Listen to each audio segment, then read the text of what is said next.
Үш жетім. Қазақ халық ертегісі. Ертеде ерте заманда, ешкі құйрығы келте заманда бір патша бар екен. Оның жалғыз ұлы болыпты. Ол ұлы ажалы жетіп ауырып өліпті. Жалғыз ұлының күйігінен патша далаға шықпай жатып алыпты. Бұл патшаға бірнеше патша көңіл сұрай барыпты. Сонда да тұрмапты. Патша басқармаған соң елі күйзеліпті. Осы елде жанашыр адам жоқ, әке шеше, аға іні дегендей туған туысы жоқ үш жетімек бар екен. Бұлар үшеуі ақылдасып, Біз патшаның көңілін сұрасақ қайтеді? деген оймен патшаға бармақшы болады. Бұлар халықтарына Біз барып көңіл сұрасақ қайтеді? деп ақылдасады. Халықтары: Сен үшеуің түгіл, сендерден де зорлар барып көңіл айтқан. Сонда да тұрмаған патша. Сендерге тұра ма? депті. Әрине ол уақытта жетім жесірді көрсе де көз келмейтін уақыт қой. Осы күні бұл үшеуі жылап-жылап ауылына қайтады. Тағы бір күні үшеуі ақылдасып алған бетімен патшаның ордасына бармақшы болып үйінен шығып сол бетімен ордаға келеді. Барайын десе алдындағы қарауыл рұқсат етпейді. Осы жерде бұлар тұра береді. Ол қарауылдары барып патшаға хабар етеді. Бала деген соң Қандай жұмысы бар екен? Әкел, кірсін. дейді. Сонымен үшеуі барып отырады. Онан соң патша: Хош, жұмыстарың не? Айт. үшеуінің ішінде біреуі тұрып айтады. Иә, таласымыз бар. Қандай талас? Айт қане. дейді патша. Бала біреуін қолымен көрсетіп: Мынау бір жерге алтын қойып кетіпті. Оны мынау қойған жерден алып кетіпті. Осы алтын қойған баланыкі ме? Жоқ болмаса қойған жерден алған баланыкі ме? Міне, осы таласымыз. дейді патша. Әрине, қойған баланыкі. дейді. Сонда бала тұрып: Сонда алтын қойғандікі бола ма? Иә. Ендеше Құдай баланы осы дүниеге қойды. Яғни жаратты. Оны сіз алдыңыз. Бірақ ол алған сіздікі емес, қойған Құдайдікі ғой. Не үшін қапа болып төсектен тұрмай жатырсыз? деп көңіл айтыпты бұл үшеуі. Онан соң патша орнынан тұрып есін жинап, қайтадан халқын жинап алыпты дейді. Патша уәзірлерін шақырып, бұларды уәзірлердің қатарынан босатып, бұлардың орнына үш жетім баланы ақылды, білгір, зеректігі үшін уәзірлік қатарына енгізіпті. Ал енді бұлар уәзір болып қала тұрсын. Бұрынғы ескі уәзіріне келейік. Бұлар үш жетімнің уәзір болғанын көре алмай, елге үгіт таратып, осы жердегі тау тасты уатуға, елді бүлдіруге кірісіп, қаланың көп жайларын бұздырып, осындай әрекет жасап жүрген кезде патша бір күні жорыққа бұрынғы соңғы уәзірлермен шықпақшы болады. Сөйтіп жорыққа шығып келе жатса, бір қайырлыс жерде екі байғыз атты құсқа көз түседі. Қараса, біреу ойда, екіншісі қырда отыр екен. Үш жетім бұрын айтады екен: Біз құстың да тілін білеміз. деп. Оны ана уәзірлер біледі екен. Бұлар айтыпты патшаға: Осы сіздің жаңадан алған үш уәзір балаңыз айтатын еді. Біз құстың да тілін білеміз деп. Егер де білетін болса, ана отырған байғыздың біреуі ойда, екіншісі қырда неғып отыр екен? Осыны сұраңызшы. депті. Байғызбен тілдес біліп келу үшін біреуін жібереді. Ол атынан түсіп, атының ерін қайтадан мықтап тартып, қайта атына мініп артынан қуып жетеді. Аналар сұрайды: Не үшін біреу ойда, екіншісі қырда отыр екен? дейді. Бала сонда: Ойда отырғанның жалғыз ұлы бар екен. Қырда отырғанның қызы бар екен. Екеуі қалың мал сөйлесіп отыр екен. Қызы барға ұлы бар айтады екен: Менің балама қызыңды бер дейді екен. Ол қанша мал бересің депті.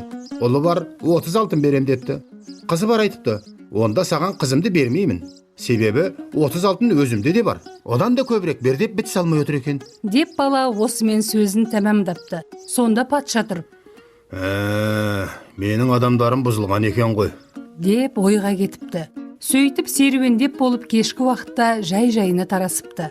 Кешке таман патша жаман киім киініп алып, қаласын аралап жүрсе, қаласының тең жарымы бұзылуға тақап қалған екен. Оны көріп қайтады. Ертеңіне: Қош енді балалар, ел бөлініп, қала бұзылыпты. Бар, жайларыңды табыңдар. деп үш жетімді уәзірліктен босатып қоя береді. Балалар сөйтіп бас қауыммен жүре тұрсын. Енді қалаға келейік. Бұрынғы уәзірлерді қайта сайлап алыпты да, патша селт етпей шалқасынан жатып, уәзірлеріне аты жөні жоқ. Әкел, егер 3 күнге дейін әкелмесеңдер, бастарыңды кесем. депті. Сонымен бұлар не әкел деген білмей ақылдасып: Осы анау 3 жетім бала бар емес пе? Солар бір зерек еді. Соны іздейік. депті. Сонымен бұл үшеуін 2 күн өтіп, 3-ші күні іздеп тауып алады. Келе бұлар балаларға сәлем береді. Ол үшеуі де сәлемін қабылдады да. Хош, жол болсын. Қайда барасыздар? Деп сұрау сұрады. Бұлар жауап берді. Біз сіздерді іздеп жүрміз. Себебі біз өлетін болдық. Патша бізге уақыт берді. Ол мынадай, шалқасынан селт етпей жатып алып, аты жөні жоқ, әкел дейді. Не әкел дегенін білмей келеміз. Сонымен бізге 3 күн уақыт берді. Ол бүгін бітетін күн. Деді. Дұрыс. Онда қала бұзылған. Соны жөндеу үшін ұста әкел дегені ғой. Онда сол күні, сол уақытта артына кейін қарай қайтып бірнеше ұстап барады. Сонда патша: Қош, 3 күннен бері ұста таба алмадыңдар ма? Неғып кешіктіңдер? Айт шындарыңды. Депті. Сонда аналар тұрып: Не әкел дегеніңізді білмей, әлгі 3 баладан сұрап білдік. Ырзасыңдар ма зеректігіне? Депті патша. Ырзамыз, сол 3-еуін қойыңыз. Депті. Болмаса ертіп әкел. Деп алдырып, қайта уәзір сайлайды. Енді аз күннен соң елінде наразылық туып, біз жетімді уәзір сайламаймыз деген соң, елі бұзылып кететін болған соң, қайтадан 3-еуін босатып қоя береді. Сонымен бұл 3-еуі басар тауы жоқ, барар жері жоқ қаңғырып, басқа патшаның қол астына кетеді. 3-еуінің ендігі кәсібі патшаның қазынасынан алтын алып ауқат етпекші болды. Бұлардың үйі моланың тесігі болды.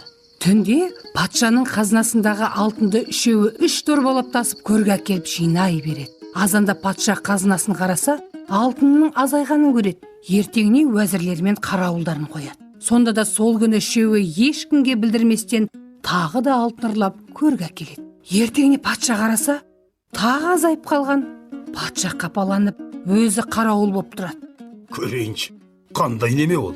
Деп сонда да патшаға білдірмей әлгі 3-еуі тағы да қазынадан алтынды ұрлап алады. Азанда қазынаны қараса, тағы жоқ біраз алтын. Қапаланып, патша сол күні кешке жансыз болып, жаман киімді киіп алып, кешке түнімен жүреді. Сөйтіп жүрсе, бір нәрсе арқалаған 3-еуі ырс-ырс етеді. Дереу патша артынан ере береді. Балалар жаңағы адамнан: Қайда барасыз? Деп сұрайды. Ол адам өздерінен: Сіздер қайда барасыз? Бұл 3-еуі: Нан талап. Дейді. Әлгі адам да: Мен де нан талаппын қарағым. Дейді.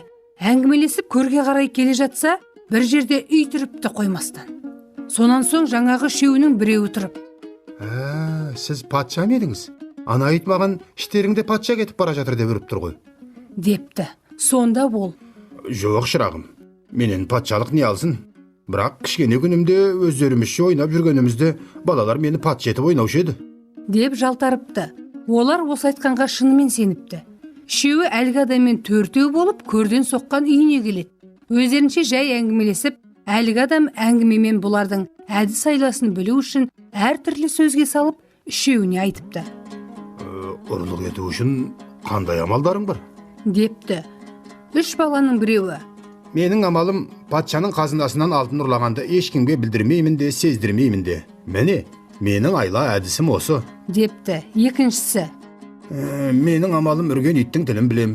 Үшінші біреуі: Мен бір көрген адамды айнытпай тауып аламын. Маған бәрібір жеті қараңғыда көрсем де, күндіз көрсем де танимын. Депті. Бұл 3-еуі сөзін бітіріп болған соң: Сіздің қандай амал айлаңыз бар? Депті. Бұл адам айтыпты: Ажалға кетіп бара жатқан адамды ажалдан құтқарамын деген екен. Енді бұлар сөзін тауысып 4-еуі ұйқыға кетеді.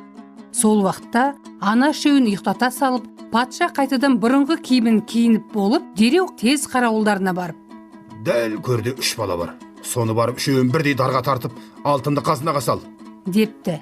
Дереу қарауылдар келсе 3 бала ұйықтап жатыр. Қасында алтын. Алтынды алып сол түнде қазынаға салады да, азанға шейін қарауыл тұрады. Азанда 3-еуі тұрса, алтын да, жандағы адам да жоқ. Дереу 3-еуі жан жағына алақтап, сасқалақтап далаға шығайын десе, ана қарауыл әскерлер 3-еуін ұстап алып, аяқ қолын байлап, дарға аспақ үшін даршыға береді. Даршы 3-еуінің мойнына жіп байлап, аспақшы болып жатады. Осы уақытта патша бір биік жерде жаңағы 3-еуін көрмекші болып тұр еді. Себебі қандай әдістер жасар екен деп ойлап еді.